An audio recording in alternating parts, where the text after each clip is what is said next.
Ladies and gentlemen, welcome to One Man Studio in Corona, California. And we are doing the auditions for the male singer for the movie One Love, The Return. Play some music, this Jamaican music. Play some music, this Jamaican music. Oh yeah, we're jamming. We're jamming. I want to jam it with you. We're jamming, jamming, and I hope you like jamming too. The name of the band was Reggae Foundation Band Incorporated, RFBI, and I left the band on the same night that Princess Diana was killed in a car accident in France. It was the same night. It was 1 week before my son was born. So that was in 1997. The story of how I became a member of Reggae Foundation Band Incorporated, it started with a problem, a big shakeup in the band because the lead singer and keyboardist was leaving the band, and I thought I could just about do that. I was searching for a band to do some backup for a group called Two Voices. My ex-wife and I, we were a singing duo, and so I stumbled upon the band, RFBI and Incorporated, and I decided or figured I could audition for the position as keyboardist and lead singer. So I learned the songs, learned to play them, and learned to sing some of the songs that they had on tape. And I went to the audition, and I was doing fairly well, I believe. And on the second practice out in a garage in Riverside, I and the rest of us had a big surprise, the band members, because up came a true Jamaican singer, a Rastafarian, dreadlocks, Ras Donovan, and he auditioned, and he blew us all away with his talent, his look, his vibe, and it was unanimous. He became our lead singer and frontman. I was happy to stay on as the keyboardist, and I want to just introduce you to the members of the band. And first there was Ras Donovan, of course, he was the frontman and lead singer, and James Woods on drums and background vocals, Pat Mitchell on bass guitar and background vocals, Fred Babb on lead guitar, rhythm guitar, and background vocals, and Trevor Lawrence on percussions and Nyabingi drums, Jeremiah Settles on saxophone and keyboards. And finally, to round it out, was Gilbert Flowers, that is me, on keyboards and background vocals. Yeah, so that made up the band Reggae Foundation Band Incorporated, and we played in the Southern California area. We were out in Hollywood. We played out in Long Beach. I remember for 1 year we played at near the aquarium for the long Bob Marley Annual Festival. And the second year we were able to be the opening act for the Bob Marley Festival, the old school Saturday Jam. Yeah, so we were able to get around and do some significant concerts and appearances. And we also were able to go to Las Vegas for the Reggae Ambassadors Worldwide Convention. And it was held at the famous Reggae and Blues Club out in Las Vegas near Fremont Street. And that was one highlight of our career there.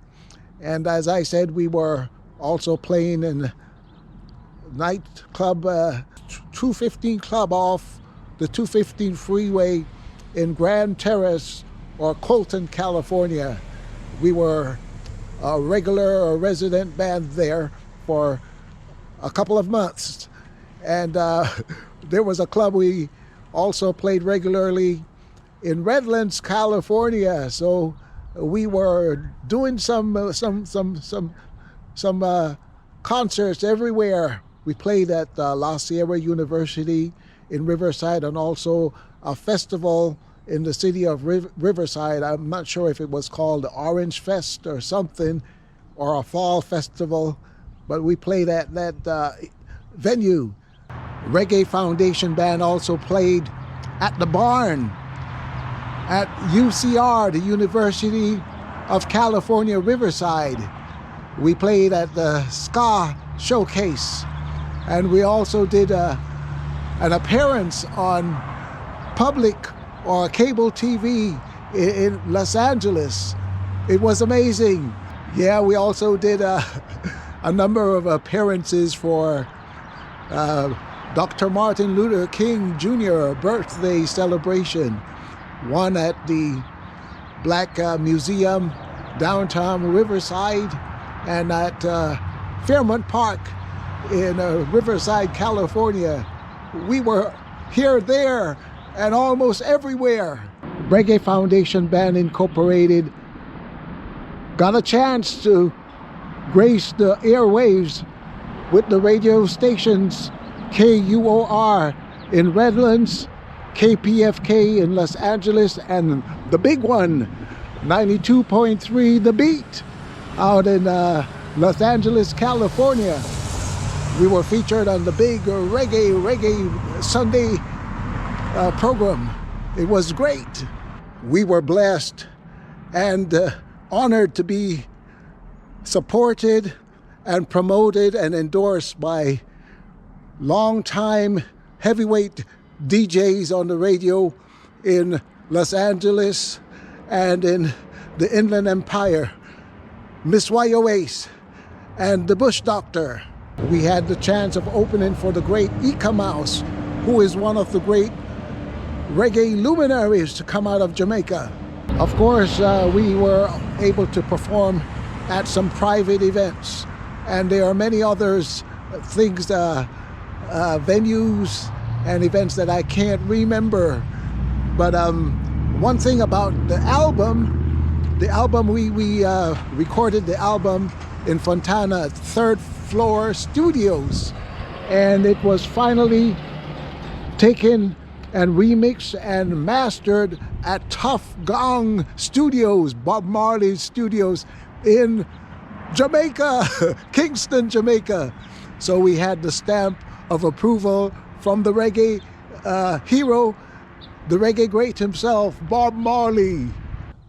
Finally, we got a chance, almost got our chance to make our big break into the music industry. We went to Motown Records out in their big corporate offices in Westwood, California, and we walked in reggae strong, and we were hoping to sign a multi-million-dollar, multi-year record label deal. It didn't quite happen, but we got close. We were able to see platinum records on the wall as we walked into the vestibule, and we were sure that our album would be up there next. And yes, we did produce an album. Jah is alive and well. And here is the cover of it, and here are some sample sounds from that compilation. The wise man built his house on the rocks. The foolish man built his house on the sand.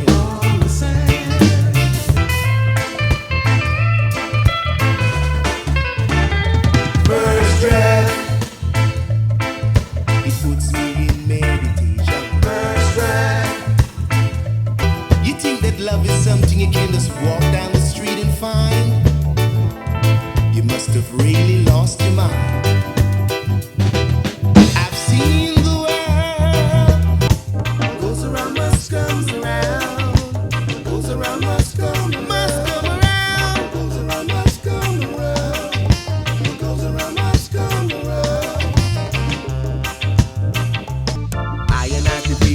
meet Jaja.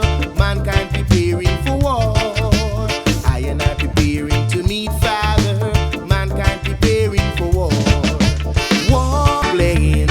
Every passing should be dancing. Reggae fever. Boy, oh. Reggae fever. Boy, oh. Reggae fever. Boy, oh. Reggae fever. Never stand. Keep trotting forward to the promised land.